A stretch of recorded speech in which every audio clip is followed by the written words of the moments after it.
Good morning to all of you. आज हम लोग क्लास 10th का एक टॉपिक देखेंगे। 10th हिस्ट्री ही है। 10th का हिस्ट्री में जो सबसे फर्स्ट चैप्टर है, जो कि बताया जाता है कि नंबर 1 में है, यूरोप में राष्ट्रवाद। ये चैप्टर नंबर 1 का हेडिंग है।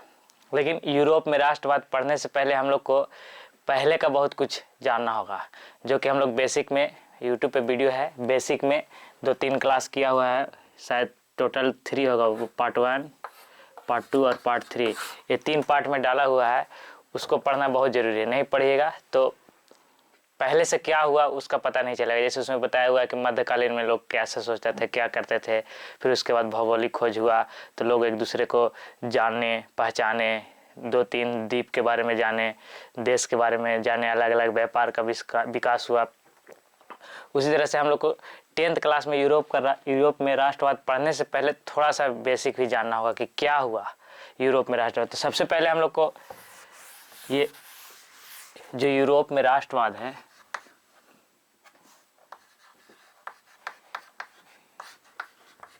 यूरोप में राष्ट्रवाद,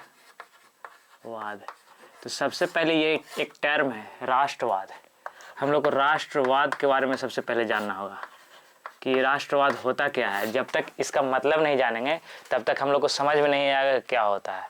तो राष्ट्रवाद कहने का सेंस है कि ये वाद, जिस भी शब्द में वाद लग जाए, समझिए कि जोड़ इसी पे देना है। कहने का मतलब जैसे 2-3, एक हो गया जातिवाद, मोहल्लावाद, क्षेत्रवाद,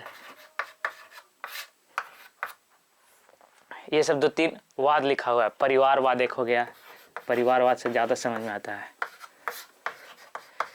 सबसे पहले परिवारवाद को ही समझते हैं। परिवारवाद का मतलब क्या हो? वाद मतलब जिस पे वाद लग गया, जो शब्द में उसी पे बल देना है। कहने का मतलब परिवारवाद मतलब जो इंसान अपने परिवार के लिए ही जिंदा है, जो कुछ करना है परिवार के लिए ही करेगा, उसी को परिवारवाद कहते हैं। जैसे मैं एक सिंपल सा एग्जांपल, किसी को नौकरी लग गया और 4 गो पोस्ट और खाली है और उसको बोला गया कि आप 4 गो वैकेंसी है उसको फुल कीजिए। तो अगर वो परिवारवाद रहेगा तो अपने परिवार को वहाँ पर क्या कर देगा, बुला के ज्वाइन करवा देगा। अगर क्षेत्रवाद रहेगा तो क्षेत्रवाद मतलब वो केवल अपने ही क्षेत्र के बारे में सोचेगा। उसी तरह से मोहल्लावाद अपने मोहल्ला के बारे में सोचेगा। जातिवाद समझ रहे हैं, अपने ही जाति के बारे में सोचेगा। इसका बहुत बड़ा एग्जाम्पल देखने को मिलता है वोटिंग में, चुनाव प्रचार में। नहीं, हमारा जाति का अगर है कोई तो उसी को वोट देंगे, एकदम दूसरा के नहीं देंगे। दूसरा वाला कितना योग्य क्यों ना हो, लोग बोलता है ना ओकरे देंगे वोट, ऐसा बोलता है कि नहीं, और उसको वोट देगा ही नहीं। अपना वाला चाहे कुछ भी रहे, उसको कुछ आए या ना आए, उस पोस्ट के लिए वो एलिजिबल है या ना है, उससे कोई मतलब नहीं है। तो कहने का कुल अर्थ ये है कि वाद जिसमें लग गया उसी पे फोकस करना है। तो राष्ट्रवाद मतलब राष्ट्र में वाद लगा इस बार। तो राष्ट्र मतलब अपने देश के बारे में ही केवल सोचना।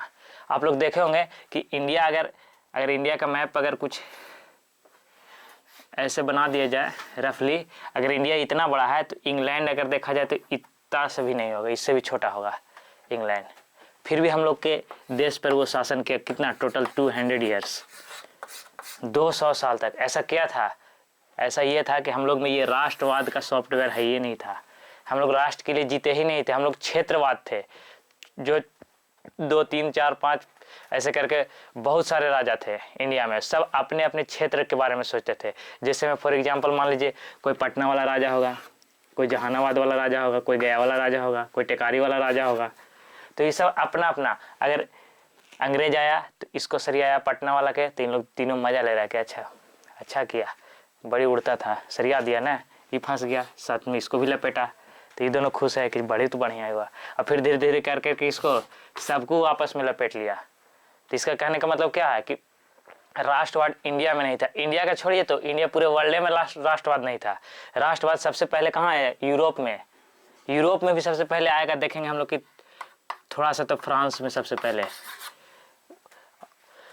अगर 10th के हिस्ट्री के बारे में बात करें तो फर्स्ट चैप्टर यूरोप में तो राष्ट्रवाद है, लेकिन उसको पढ़ना है कहाँ से? वियना सम्मेलन एक होता है 1800 1815 अगर एनसीईआरटी बुक पढ़िएगा, सिलेबस पढ़िएगा तो 1815 से स्टार्ट है, वियना सम्मेलन से। लेकिन वियना सम्मेलन है क्या, यहीं से अगर स्टार्ट कर दिया है तो पीछे क्या हुआ कुछ पता ही नहीं चलता है, तो मज़ा नहीं आता है पढ़ने में। जैसे वियना सम्मेलन हुआ, आप आपस में लोग बांट रहा है, राजतंत्र फिर से विकसित करना चाह रहा है, तो कुछ समझ में नहीं है पहले क्या हुआ। जैसे कहीं पे मारामारी हो रहा है, कोई आदमी कुछ कर रहा है, तो उसका अगर पहले वाला बात पता रहता है पहले से, तो उस समझ में ज़्यादा आता है कि अच्छा ये लड़ा का है था। दो आदमी पूछेगा तो हाँ पता है ये वाला पहले ही से हुआ था, तब ऐसे हुआ है। ऐसा होता है कि नहीं, ऑटोमेटिक कोई लड़ाई देख रहा है तो कुछ समझ में नहीं आता है, कहानी खत्म। तो इसको पहले हम लोग को क्या पढ़ना हो कि वियना सम्मेलन 1815 के पहले क्या हुआ, तो हुआ कुछ नहीं था। राष्ट्रवाद का मतलब समझ में आ गया, वाद मतलब जिसमें लग गया वाद वो उसी पे जोड़ देगा। जैसे में अभी हम लोग, अच्छा ये चैप्टर क्लास 10th में क्यों पढ़ना है, ये चैप्टर यूरोप में राष्ट्रवाद पे इतना जोर दिया जा रहा है, तो ये चैप्टर 10th में क्यों पढ़ना है, क्योंकि अभी जो स्टूडेंट लोग होता है, यंग होता है, अगर किसी के दिमाग में अपना राष्ट्रवाद के लिए सॉफ्टवेयर न है, उस तरह का विचार नहीं है, तो उसको 10th में पढ़ते पढ़ते अपने ऊपर चढ़ा लेना है राष्ट्रवाद के सॉफ्टवेयर। जैसे में हम लोग क्या लगता है कि अगर भारत में लोग सेना में जाता है, फॉर एग्जाम्पल सेना में जाते हैं कि ना, और सेना में वहाँ जाएंगे तो अगर उधर से एक गोली चला, किसी बगल वाले को गोली लग गया, तो क्या लगता है कि नॉर्मल आदमी जाकर वहाँ टिकेगा, सब बंदूक बंदूक फेंक के भाग जाएगा कि जान बचेगा तो लाखों पाए, घर जाएंगे तो बिजनेस करेंगे, कोई टिकेगा ही नहीं। तो उसको राष्ट्रवाद का खूब सॉफ्टवेयर चढ़ाया जाता है बहुत तरह से, वहाँ पे गाना इस तरह का म्यूजिक बजेगा, उस तरह से इतना ट्रेनिंग में सिखाया जाता है कि अगर जाएगा देश सरहद पर लड़ने, अगर देश के लिए मरता है। जैसे नहीं देखे थे यूरोप में राष्ट्रवाद के पहले भौगोलिक खोज, उसमें किस तरह से सॉफ्टवेयर चढ़ाया हुआ था कि जितना काम करना है खोजे में ज़िंदगी निकाल देना है। तो उसी तरह से राष्ट्रवाद में इतना पढ़ाया जाता है, इतना ट्रेंड किया जाता है कि लोग देश के अलावा कुछ सोचता ही नहीं है। इस तरह के चढ़ा देगा कि अब अगर भाग के वापस अगर कोई भी सिंपल मौत मरता है तो ऊपर जाएगा तो हिसाब किताब होगा कि कितना गलत काम किए हैं, कितना सही काम किए हैं। उसी तरह से आपको स्वर्ग और नरक का रास्ता मिलेगा, हम एग्जाम्पल के तौर पे समझा रहे हैं। अब अगर देश के लिए कोई मरता है तो देश के लिए मरेगा तो क्या डायरेक्ट स्वर्ग, कोई हिसाब किताब नहीं। तब बताओ आदमी जाएगा लड़ाई कि नहीं, एकदम जोश में रहेगा कि होता दो गोली लग ले तो इधर के खींचेगा ना, देश के लिए मरेंगे एकदम सीधे स्वर्ग में जाएंगे, ऐसा रहेगा कि ना। तो उस तरह से देश के लिए सॉफ्टवेयर चढ़ाया जाता है। तो ये सॉफ्टवेयर सबसे पहले यूरोप से स्टार्ट हुआ। तो यूरोप में हुआ क्या था उस तरह की कहानी कब, 1815 वियना सम्मेलन। वियना का है, ऑस्ट्रिया का एक राजधानी है। ऑस्ट्रिया हम लोग देखे थे, देश दो चार को याद करवाए थे ना, किस लिए याद करवाए थे कि वही इंपॉर्टेंट है, वहीं से कोई चीज़ शुरू होगा, तो शुरू होगा तो याद रहेगा तब ना। तो वियना सम्मेलन क्या हुआ था कि वियना सम्मेलन हुआ वहाँ पे हुआ, तो इसके पहले कुछ हुआ होगा तब ना। ऑस्ट्रिया की राजधानी वियना में एक वियना सम्मेलन हुआ, तो कुछ हुआ होगा तब ना। तो इसके पहले वाला अगर कहानी पता रहेगा तब यूरोप में राष्ट्रवाद या 10th का चैप्टर स्टार्ट होगा तो पढ़ने में समझ में आएगा ज़्यादा। और ऐसे सीधा सीधे चलिएगा तो मज़ा नहीं आएगा। तो सबसे पहले थोड़ा 9th क्लास से ही चलना पड़ेगा। तो 9th क्लास में सबसे पहले 2-3 टर्म सीखते हैं, जैसे अभी राष्ट्रवाद सीखे वैसे ही राजतंत्र सीखना है। क्या सीखना है, राजतंत्र। तो राजतंत्र तो समझ में आ गया कि राजा का बेटा ही अगर राजा हुआ, एकदम ही पक्का है पहले ही से कि राजा है उसका बेटा ही राजा बनेगा, तो उसी को राजतंत्र बोलते थे, यही ना। तो राजतंत्र का भी वैरायटी 2 था उस समय। उस टाइम कितना वैरायटी था, 2 ठो। एक होता था निरंकुश राजतंत्र, और दूसरा कौन था, संवैधानिक। अब देखो अगर बुक पढ़ेगा कि निरंकुश राजतंत्र कुछ लाइन पढ़ रहे हैं, संवैधानिक राजतंत्र, इसका मतलब समझ में नहीं आएगा तो पढ़े के समझ में नहीं आएगा, लगेगा इसी पागला जैसा बोला। लेकिन समझ में आएगा ना बात कि निरंकुश का मतलब क्या होता है, राजतंत्र का मतलब क्या होता है, राष्ट्रवाद का मतलब क्या होता है, तब ज़्यादा समझ में आता है। तो राजतंत्र समझ में आ गया कि जिसमें पूरा संभावना हो एकदम 100% कि राजा का बेटा ही राजा बनेगा, तो राजतंत्र हो गया। तो राजतंत्र में 2 वैरायटी, एक है संवैधानिक, एक कौन, निरंकुश राजतंत्र। निरंकुश कहने का मतलब है कि इसमें कोई अंकुश नहीं करेगा, जो राजा का मन होगा वही काम करेगा। राजा का मन है कि आज इधर वाला का सुखाड़ है तो सबको वहां से हटा के इधर बैठा दे तो काम हो जाएगा। समझ में आया, कहने का मतलब राजा कोई नियम पास कर रहा है तो अपना मन से कर देगा। अब देखेंगे कैसे कैसे नियम पास करेगा तो समझ में आएगा। तो अब एक होता है संवैधानिक। संवैधानिक का मतलब कमेटी बैठा हुआ रहेगा, उसमें आम जनता को उसमें सब मतलब भाग लेने का, हिस्सा लेने का मौका मिलेगा। इन लोग बताएगा कि ना ऐसा नियम कानून होना चाहिए, यहाँ पे तालाब खनना चाहिए, तो राजा उसी को सुन करके काम करेगा। तो वो कौन सा हो जाएगा, संवैधानिक राजतंत्र। निरंकुश और संवैधानिक समझ में आया। इसमें है कि पूरा पूरा राजा अपने मन से करेगा ना, जितना खर्चा करना है कर देगा। देखेंगे फ्रांस में एक लुई जो है ना, फ्रांस में लुई लुई सब रहता है वहाँ के। जैसे इंडिया में कितना तरह के नाम है, लेकिन फ्रांस में एगो है लुई, तो उसके लुई 1, लुई 2, लुई 3, लुई 4 ऐसे करते करते 16-17 तक आ जाएगा ना। इंडिया में ऐसा ना होता है, कोई अगर महाराणा प्रताप है तो एगो महाराणा प्रताप अलग है, महेश है तो महेश अलग है। ऐसा क्यों? क्योंकि दूसरे देश में ना पहले से लोग तेज थे, एक ही संतान लोग रहता था। तो एक लुई है तो उसके अगला पीढ़ी आया तो लुई फर्स्ट हो गया, लुई सेकंड हो गया, उसके अगला लुई थर्ड हो गया, तो एक आगे को ना है। और यहाँ तो एक राजा है तो अगर 75 गो रानी है, तो लुई लुई करते करते यहाँ अगर एगो रहेगा तो ये करोड़ों पूर जाएगा एक ही पीढ़ी में, तो गड़बड़ हो जाएगा ना नाम में। इसीलिए उधर का होता है। तो हम लोग देखेंगे अभी राजतंत्र समझ में आ गया दो तरह का, एक संवैधानिक राजतंत्र और एक निरंकुश राजतंत्र। समझ में आया? अब इसको इरेज करते हैं। अब देखिए हम लोग याद किए थे, क्या क्या याद किए थे कि यहाँ पर कौन कौन था। यहाँ पर तो पुर्तगाल था ऐसे, उसके बाद स्पेन था, उसके बाद कौन था, फ्रांस, जर्मनी, स्विट्जरलैंड तो अभी नहीं आएगा, इसके बाद ऑस्ट्रिया, और इधर कौन था बड़ा का सा, रूस था। तो ये फ्रांस जो है ना, अभी कहानी यहीं से शुरू करेंगे। अगर इसका अगर समझ में आया ना तो समझ में आ जाए कि राष्ट्रवाद होता कैसे है, किस तरह से राष्ट्रवाद का उदय हुआ था। कहाँ? यूरोप में। तो यूरोप में कहाँ हुआ था? फ्रांस में। स्टार्ट कैसे हुआ था? और जब स्टार्ट हो जाएगा तो अगला भी फॉलो करेगा, नहीं करेगा? ये फ्रांस था, जर्मन और ये ऑस्ट्रिया। अभी 3 ही पे चलते हैं। एक था ना यहाँ ऑस्ट्रिया, ऑस्ट्रेलिया नहीं, ऑस्ट्रिया। और यही सम्मेलन होगा वियना। देखो फ्रांस में उस समय बुर्बो वंश का शासन था। कौन था? बुर्बो वंश। ठीक। ऑस्ट्रिया में कौन वंश था पता है? हैवर्स वंश, हैवर्स था। अब कहानी यहीं से स्टार्ट होता है। आप लोग एक आध दो कहानी भी सुने हैं, कोई ऐसा राजा है जो कभी अपनी ज़िंदगी में नहीं स्नान नहीं किया था। कभी नाम सुने इसका? ऐसा जी के नहीं सुने हैं? यही था, फ्रांस के कोई था, लुई 16वां या 14वां का नाम आता है ज़्यादा, ठीक ना। तो अब देखिए कहानी स्टार्ट कहाँ से होता है? फ्रांस से ही होगा। तो अब देखिए फ्रांस में किसका शासन था? बुर्बो वंश का। ये वंश है, वंश मतलब समझ में आ रहा है ना, मतलब कि वहाँ का जो वंश है, जैसे यहाँ तुगलक वंश, सैयद वंश, लोदी वंश सीखे थे ना, उस तरह से बुर्बो वंश था। बुर्बो वंश उस समय यहाँ का राजा कौन था? लुई 14वां। क्या समझ में आया? लुई 14वां था उस समय का शासक। अब इससे पहले देखिए, अब यहाँ का समाज के बारे में अगर सीधा सीधी जाना है तो 2 कैटेगरी था। समाज का कितना कैटेगरी था? टोटल 2 कैटेगरी था। एक को विशेषाधिकार प्राप्त था,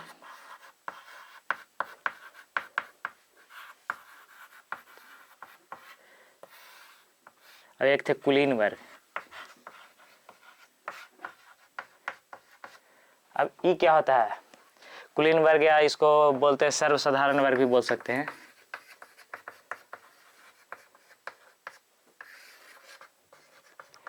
अब ये क्या था उसमें ना,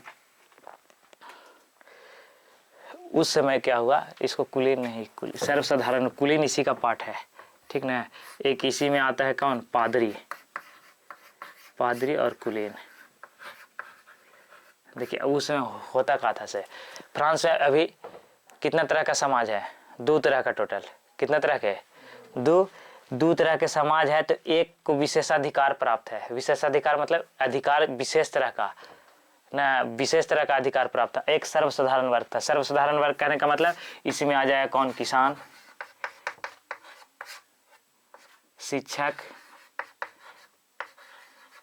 इसमें चिकित्सक मतलब डॉक्टर, ठीक, फार्मर हो गया, किसान हो गया, चिकित्सक, शिक्षक, मतलब जितना नीचे तबका लोग है, मजदूर हो गया, कहाँ सब आएगा? इतना समझ गए हो कि किस कैटेगरी का लोग था ना। और इधर वाला अच्छा कैटेगरी का था। बस फर्क इतना ही था। देखो अभी वाला सिस्टम और पहले वाला सिस्टम में इन लोग को विशेषाधिकार प्राप्त था। विशेषाधिकार मतलब विशेष तरह का अधिकार। इन लोग को कुछ करना उरना नहीं पड़ता था। बहुत अमीर लोग था। कुलीन वर्ग, पादरी समझ ही रहा है, पोप को पादरी बोलते सब, मतलब रईस वर्ग का जितना ऊपर कैटेगरी के लोग था ना, सब इसमें आता था। इसमें अगर कोई गड़बड़ भी, कोई किसी को मर्डर भी कर दिया, मतलब मर्डर कर दिया, इन लोग दोनों में, तो इन लोग को इतना पावर था कि केस भी इन लोग पे नहीं चलता था। बात समझ में आ रहा है? का टैक्स फ्री था, सबसे बड़ा दिक्कत था टैक्स फ्री, मतलब इन लोग को टैक्स नहीं लगता था। टैक्स फ्री, टैक्स फ्री का मतलब समझ रहा है कि बुरो वंश के शासन में दो तरह का कैटेगरी था, एक सर्वसाधारण वर्ग और एक तो कौन था, एक तो और कौन, विशेषाधिकार। और विशेषाधिकार लोग को टैक्स फ्री था। अभी देखते हैं, और अगर देखो टैक्स पहले लगता था, किससे लगता था, इधर से, पहले का उल्टा था, अब इधर ऐसे उल्टा है। पहले का टैक्स का था कि अगर इन लोगों को पैसा की जरूरत पड़ गया तो टैक्स बढ़ेगा। टैक्स किससे लेगा, सर्वसाधारण से, अमीर सॉरी गरीब लोग से, गरीब लोग से टैक्स ले ना। देखते हैं जैसे विद्रोह होने का मेन कारण क्या था, विद्रोह होता कैसे था, विद्रोह ऐसे ही होता था कि इन लोग से टैक्स लेता था। जैसे में किसी चीज़ का जरूरत पड़ गया, अभी देखेंगे इसमें कि लुई 14वां की एक पत्नी आएगी ना, वो मिसेज खर्चालू के नाम से है, वो इतने खर्चे करती थी ना कि पैसा घट जाता था। अब पैसा घट जाता था किससे लेगा, इधर से तो लेगा नहीं, पैसा सब इधर है लेकिन इधर से लेगा नहीं, लेगा उधर से, और उधर से जैसे लेने जाएगा कोई, ठीक है। तो एक आदमी को एक बार खून खींचिए एक बार तो दे देगा, दूसरा बार खींचिए, बार बार खींचेगा तो ना समझेगा कि एकदम मारिए देगा ना, जान से मारने के लिए जिस लगेगा कि सब खींचिए लेगा, जितना है तो मर ही नहीं जाएगा। तो उस टाइम के पहले का जो सिस्टम था, इधर से ले करके पैसा इधर दिया जाता था, ऐश मौज किया जाता था। लेकिन अभी इसका जस्ट अपोजिट है, उल्टा है। अभी देखते ना है, थोड़ा सा ज़्यादा पैसा कमा गया, देखे पैसा कमा लेता है लोग, पैसा नहीं देखे हैं लोग, थोड़ा सा ज़्यादा पैसा कमा गया। अब ज़्यादा पैसा कमा गया तो उसको क्या होता है, यहाँ जिसे सिंपल सा एग्जांपल, कोई 12 लाख साल भर में कमा लिया, साल भर में 12 लाख कमा गया तो उस पर इनकम टैक्स लगता है कि नहीं, सरकार इनकम टैक्स मार करके पैसा ले ली, ये भी खुश कि चला ना एक आधे लाख न गया, एक आधा लाख तो बचा। कोई आदमी शौक है बड़ा सा रेस्टोरेंट में चल गया, कहाँ खाना खाने के लिए, तो उसमें जीएसटी टैक्स लग जाता है, मतलब फिजूल के खर्चा पे टैक्स लग जाता है। तो जिसके पास फालतू पैसा रहेगा वही ना फिजूल के खर्चा, गाड़ी लेवे चल गया तो रोड टैक्स लगा कि ना।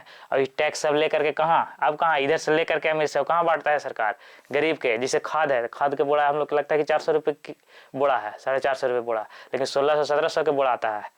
सरकार उसको टैक्स दे करके कम करके इधर आता है। गेहूँ देखते हैं ना, कोटा मिलता है, कम करके कैसे मिलता है, 2 रुपये 4 रुपये, तो सरकार उसे अपना टैक्स देती है। अब कोई आदमी एकदम ठंडा में ठिठुर रहा है तो कहा जीता आपकी ठंडा में तो पारे लग जाएंगे, तो कैसे तो घरे नहीं है, तो इधर से फिर एक टैक्स निकाला और इसको दिया कि ना इंदिरा आवास, कॉलोनी मिलता है कि ना, तुरंत एकदम ट्रैक्टर पर चढ़ा ले सवेरे कि कॉलोनी मिल गए है, तुरंत ईटा छरी बालू गिरे लगता है। इसे देख रहे हैं तो समझ में आ रहा है कि उस समय सिस्टम कैसे था, उल्टा था। अभी राष्ट्रवाद का सॉफ्टवेयर चढ़ ही नहीं रहा है, किसी को दिख रहा है कुछ, अभी दिखेगा ही नहीं, अब ज़्यादा विद्रोह करने लगेगा। अब देखो क्या होता है इसके आगे, इसके आगे सिस्टम बदलता है। हम क्या बताया कि लुई कितना 16वां, अभी 14वां देखे, उसके बाद कौन आता है लुई 16वां, इसकी 14वां तक ठीक ठाक था। देखो जैसे सिस्टम अगर एडजस्ट करने लायक रहता है ना, लोग तो एडजस्ट करता है, लेकिन एकाएक आप सब खींचिए लीजिएगा तो आदमी हल्ला करेगा करेगा। तो लुई 16वां आया, इसकी एक पत्नी थी, इसका नाम था मिसेज खर्चालू। कौन था, खर्चालू। इनका एक और नाम था मेरी अंतुआयत। कौन था, मेरी अंतुआयत इनका पूरा नाम था। इसीलिए इतना खर्चा करती थी, इतना खर्चा करती थी। कौन, मिसेज खर्चालू, मेरी अंतुआयत जो थी लुई 16वां की पत्नी, इतना खर्चा करती थी कि इनका एक 8 साल का लड़का था, ठीक ना, तो उसको लगी 1000 नौकरानी रख दी थी। अब ये सब बात क्यों बता रहे हैं कि अब फ्रांस के लोगों के दिमाग में राष्ट्रवाद के लिए लोग जगेगा। अब देखो ये सब कहानी से, अब देखो 1000 रख दी, ये भी कह देते कि जे सबसे बढ़िया खिलाए बच्चा के खिलाएगा दिन भर ना, उसको जितना गहना जेवर आज वाला पहने से दे देंगे। इतने खर्चालुए थे अंतुआयत, अब इतना खर्चा वाला थी, तब अब कितना दिन तक स्टोर रहेगा। अब पैसा खत्म होने लगा, अब पैसा खत्म होने लगा तो भी थोड़ा सा दिमाग लगाया। दिमाग का लगाया ना कि बहुत सोचा, और वहाँ पर एक अर्थशास्त्री थे, उनका नाम था कौन, कोलोन। एक अर्थशास्त्री थे, उनका नाम क्या था, कोलोन। उनसे राय लिया कि देखिए से पूरा सिस्टम खत्म हो रहा है, पूरा पैसा खत्म हो गया, क्या करें। तो ये बताएं कि अगर आपको सिस्टम बचा के रखना है, शासन गद्दी को बचाना है, तो आप इनका कहना मानिए, लिमिट में खर्चा कीजिए। मिसेज खर्चालू अंतुआनेत ना, उनको खर्चा सब कंट्रोल कीजिए। अब खर्चा कंट्रोल करने के लिए बोले